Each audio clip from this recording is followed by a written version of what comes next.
In this video, I'm going to show you how to fix the request could not be performed because of an I/O device error in Windows 11, 10, 8, and 7.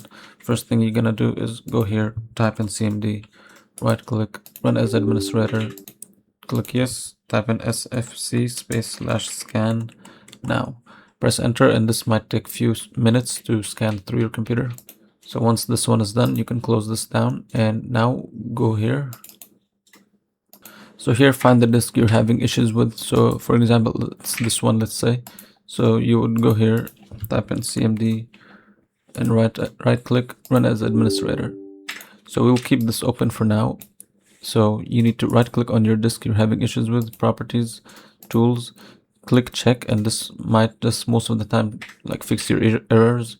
But if it doesn't, then just close it down and go here to CMD and type in this HK DSK space, then E colon space /R space /F.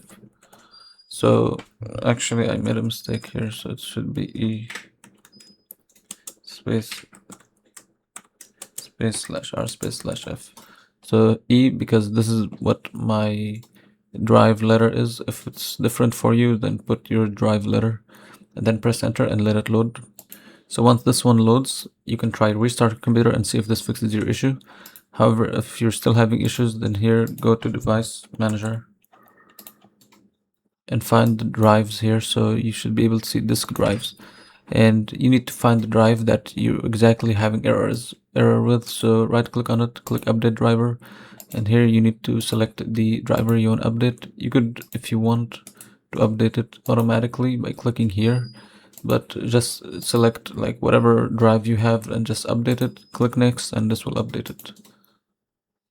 So let's say you're still having issues, then you would go back to CMD, right click, run as administrator, click yes, and type in CHK DSK space, and here the drive letter you have. For example, for me it's E, so I would go here, type in E space /F space /R space /X and press enter and let it load.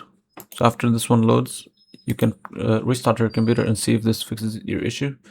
And lastly, what you can do is go to Windows Update, check for Windows Update, and just click here and see if your new Windows needs like the latest update, and make sure you are on the latest update. And after that, hopefully this should fix your issue.